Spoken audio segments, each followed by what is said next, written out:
Hey folks. Alright, so today I'm making another batch of wine.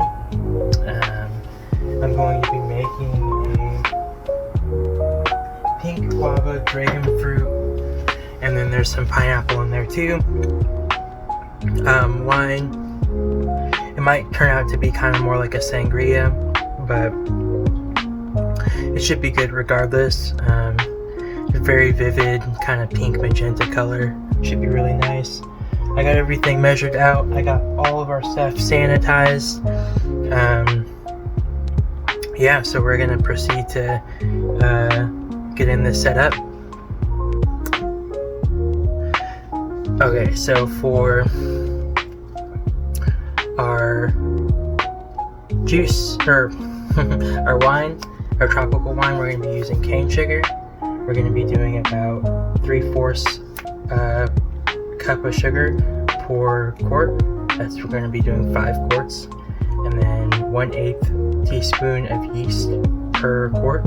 So we're going to have about 5. We're doing 5 quarts again. So that's about 3 cups and 3/4 of sugar, and about 15/4 for the yeast. As far as tools that we're going to be having, we're going to want a bubbler, or I like to call them bubblers, but it's a airlock. And at some point I'll be posting like links to like supplies that I use. I mean, I got like a 4-pack of these for like $9. It's fairly cheap. You could also use a balloon. I wouldn't suggest it though. It's a little more grody, but I mean, if it works, it works. Just poke a hole in the top. And then I just have like different measuring cups, sanitize everything, and just for better measure, I'm going to sanitize my hands before I start touching everything again. I already sanitized my hands, but you can never do it enough. And then we have teaspoons, tablespoon measurements. Okay, so when pouring liquid into one of these 5-gallon things, it can be kind of difficult because it's a narrow opening. But I like to use something like this with a little pour spout on it, hopefully like bigger so you can put more quantity in there. But yeah, start adding the juice. So basically, I'm just going to take the juice, pour it into here. It's a beautiful color.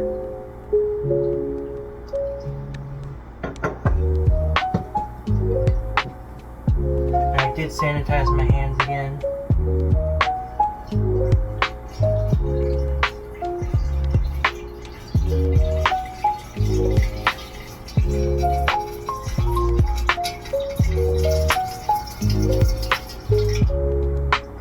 We're going to keep doing that until we got all 5 quarts in.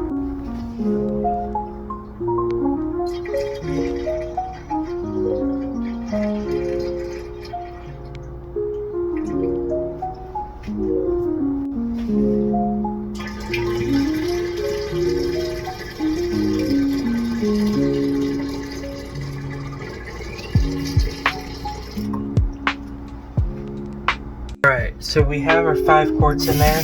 I just realized I actually got enough for 6 quarts. So if you want, you can go ahead and add,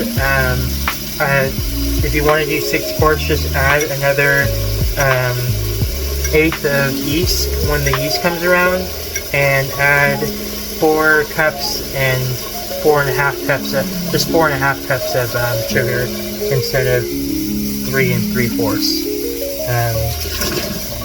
I'm probably gonna just like add an extra 1/8 of yeast anyway, and an extra 3/4 cup of yeast anyway, but even though I'm still only doing 5 quarts, just because I like to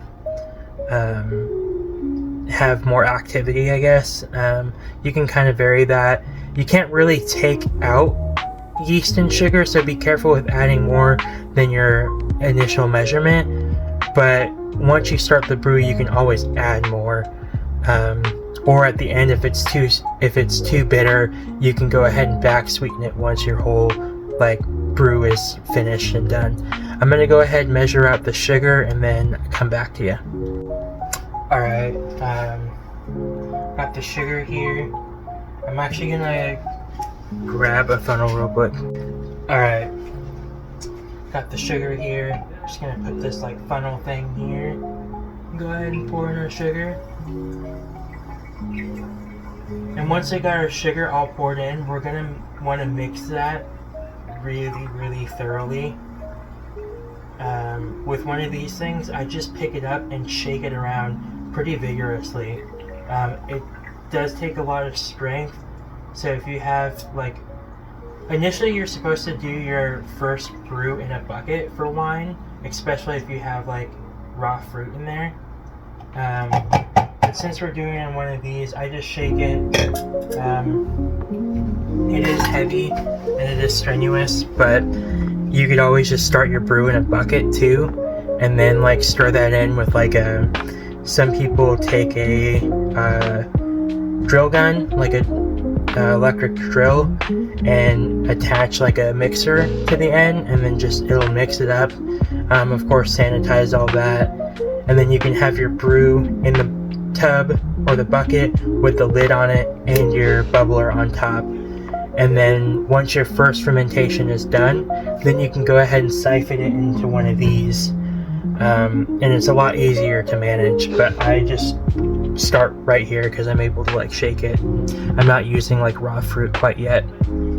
Okay, one thing I didn't mention before is you are going to need a hydrometer, which is what we're getting to now to find our OG or our original gravity.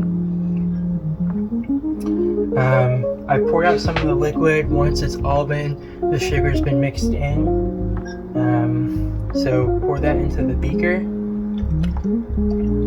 just enough, and we're going to take our original gravity,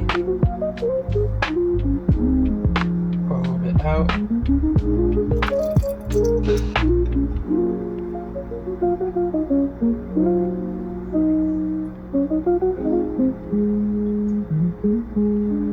Looks like we are sitting at, oh wow,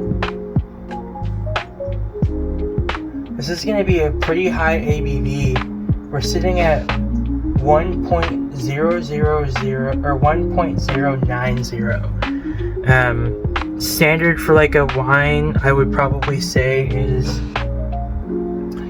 1.070 is like for a standard. So the ABV could get up to like maybe like 16%. We'll see. Okay, now that we've got our sugar properly mixed in there, we're gonna go ahead and do our yeast, or add our yeast.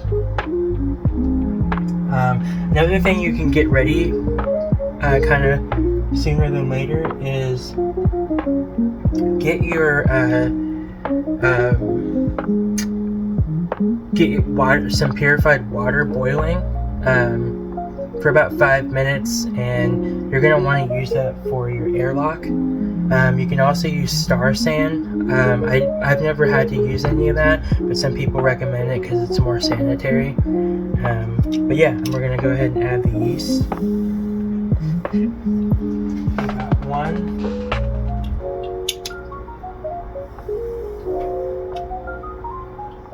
2.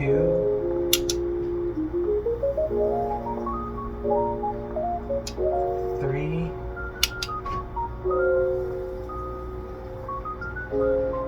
4.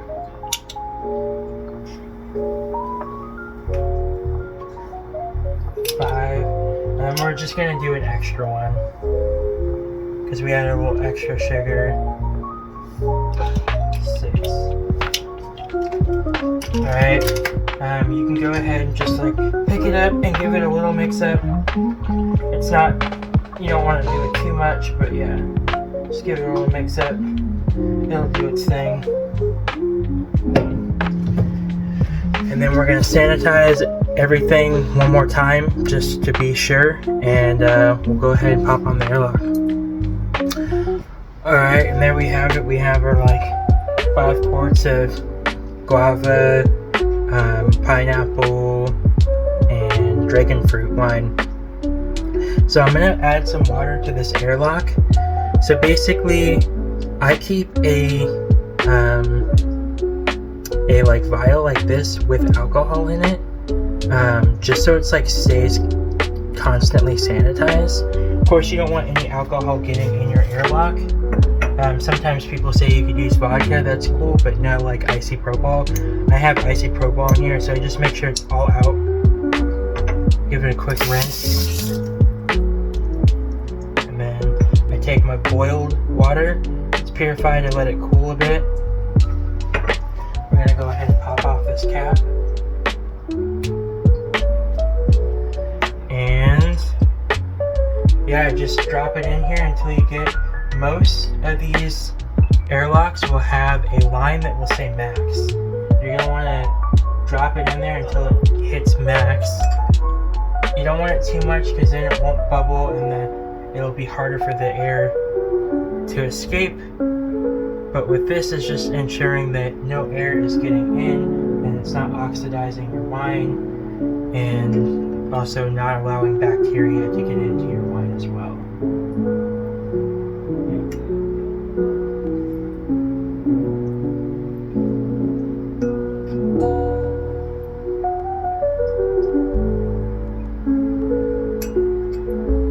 I think that should be enough.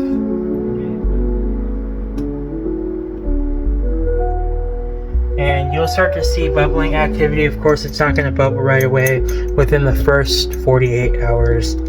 And you might notice, like with my blueberry batch, the bubbling took off after about 48 hours, and then it started dissipating again, and then it took off again. It doesn't mean that your wine's not cooking. It doesn't mean that the yeast isn't doing its thing.